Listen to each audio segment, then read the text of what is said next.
अस्सलाम वालेकुम व्यूवर्स, आप सब कैसे हैं। उम्मीद है सब ठीक ठाक होंगे। बकरीद की सबको बहुत बहुत मुबारक हो। और आज जो है मैं आप लोगों के लिए बकरीद के हवाले से जो है मटन कुन्ना की रेसिपी लेके आई हूँ। ये बनाने में बहुत ही आसान है और खाने में बहुत ज़्यादा लजीज है। ये एक्चुअली निहारी की बहन है। इसमें मसाले तो कुछ डिफरेंट डलते हैं, लेकिन इसके टेस्ट जो है वो काफ़ी अच्छा होता है निहारी की तरह। तो आप लोग जो हैं ईद पे बनाएं। आप चाहें तो इसे बीफ में भी बना सकते हैं। मैंने जो है बोनलेस मटन यूज़ किया है। तो चलिए चल के बनाते हैं। ये देखिए, इसके लिए जो है हमें 1 केजी मटन के रान का पीस है ये। तो ये जो है बड़े बड़े मैंने इसके पीस ले लिए हैं। और टर्मरिक पाउडर 1 टीस्पून। मसालों में हम यूज़ करेंगे red chilli powder 1 teaspoon, coriander powder 1 tablespoon और नमक भी 1 टेबल स्पून डालेंगे। और कश्मीरी रेड चिली जो है वो मैंने ½ टीस्पून यूज़ किया है कलर के लिए।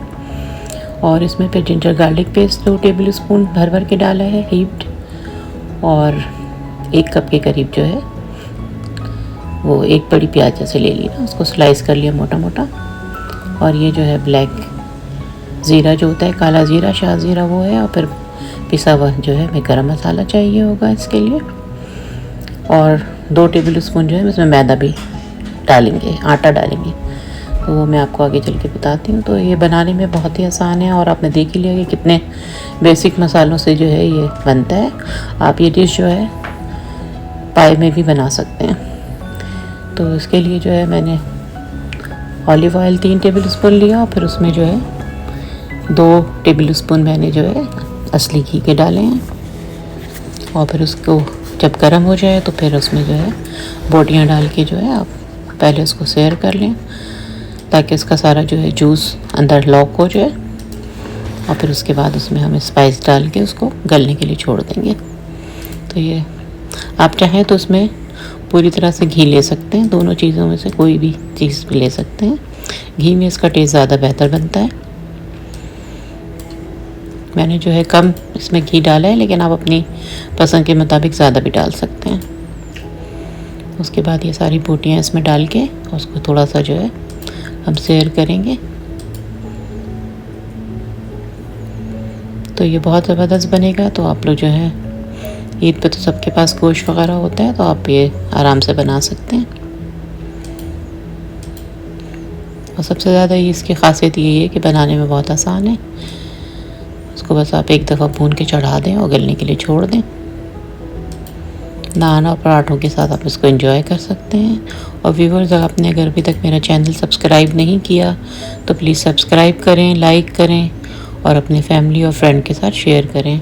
और बेल आइकन का बटन दबाना बिल्कुल ना भूलें। इससे मेरी आने वाली हर रेसिपी आपको सबसे पहले देखने के लिए मिलेगी।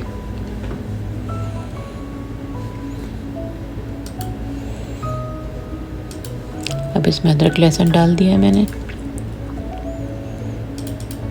और प्याज जो है वैसे ही रफली जो है मोटा मोटा काट के डाला है, क्योंकि जब तक गोश्त गलेगा तो वो सब घुल मिल जाएगा मसाला।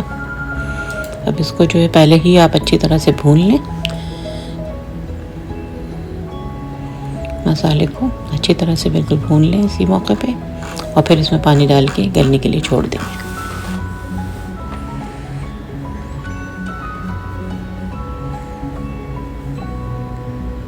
हल्की आंच करके मैंने छोड़ दिया था। अब इसको अच्छी तरह से जो है बिल्कुल सारा पानी खुश्क कर लेंगे।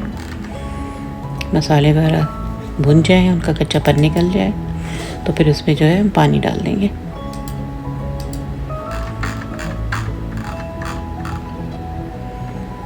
अच्छी तरह से जो है गोश्त की भुनाई करें आप।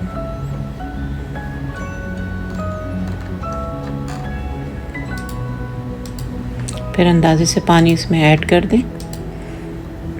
इसमें जो है शोरबा जो है वो अच्छा लगता है, तो आप अंदाजे से डाल दें। और फिर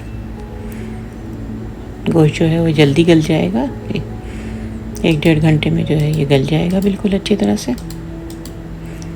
ये मैंने इसमें जो है इसका सुराख भी बंद कर दिया है, ताकि जो है स्टीम अंदर ही रहे और ये हल्की आंच पे अच्छे से पक जाए। जब तक फिर जो है 1/4 कप पानी में 2 टेबल स्पून या 3 टेबल स्पून आप जो है उसमें आटा मिला दें, जैसे भी आपको थिकनेस पसंद है। अगर ज़्यादा थिक पसंद है तो आप इसमें ज़्यादा डाल दें। अच्छी तरह से इसको जो है पानी में घोल लें, गुठलियाँ बिल्कुल भी ना रहें। अब ये जो है गोश्त बिल्कुल गल के तैयार हो चुका है, तो इसमें हम कुछ मज़ीद चीज़ें ऐड करेंगे।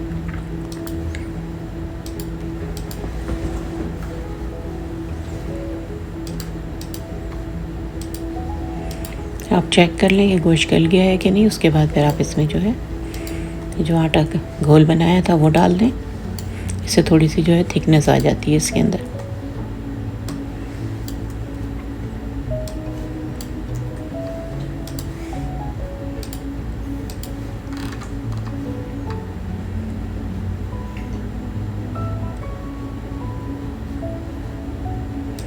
अच्छी तरह से मिक्स करें ताकि जो है गुठलियाँ ना बने।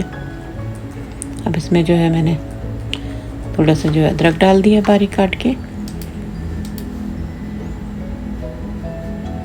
ये चीज़ें आप एंड पे ही डालें जब गोश्त गल जाए उसके बाद।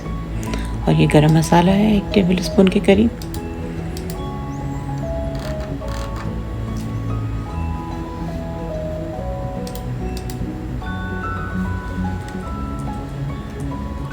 और तरीके आप फिक्र ना करें, जब आप इसको आप हल्की आंच पे छोड़ेंगे दोबारा ढक के तो फिर ऊपर आ जाएगी सारी तरी। मैंने जो है इसमें मज़ीद 1 टेबल स्पून और घी यूज़ किया है। असल में इसमें ज़्यादा घी डालते हैं लेकिन मैं कम डाल के बना रही थी। तो फिर ये देखें आराम से इसके ऊपर तरी आ गई है। तो 10 मिनट के लिए मैंने दम पे छोड़ दिया था। और अब बिल्कुल आखिर में जो है मेन इंग्रेडिएंट जो इसका है जिससे इसका जायका आता है वो है काला ज़ीरा। शाहज़ीरा के नाम से भी मिलता है ये। तो 1 टीस्पून लेके इसको जो है इस तरह से मसलें हाथ से और फिर डाल दें। और फिर उसके बाद 2-3 मिनट दम देकर सर्व कर लें। ये जो है नान के साथ भी बहुत अच्छा लगता है, पराठों वगैरह के साथ भी आप खा सकते हैं। तो ये ज़रूर बनाएं, बहुत आसान सी डिश है। तो व्यूअर्स, उम्मीद है कि आपको ये रेसिपी पसंद आई होगी। ये जो है अब मैंने इसको सर्व कर दिया है इस तरह से। उसके ऊपर अदरक डाल के आप सर्व करें, साथ में चाहें तो नींबू भी आप पेश कर सकते हैं। तो उम्मीद है आप लोग को ये रेसिपी पसंद आई होगी। अब आप लोग मुझे इजाज़त दें, इंशाल्लाह फिर किसी नई रेसिपी के साथ आती हूँ। अपना ख्याल रखें, इर्द गिर्द के लोगों का ख्याल रखें, खुश रहें और खुशियाँ बाँटें। अल्लाह हाफिज़।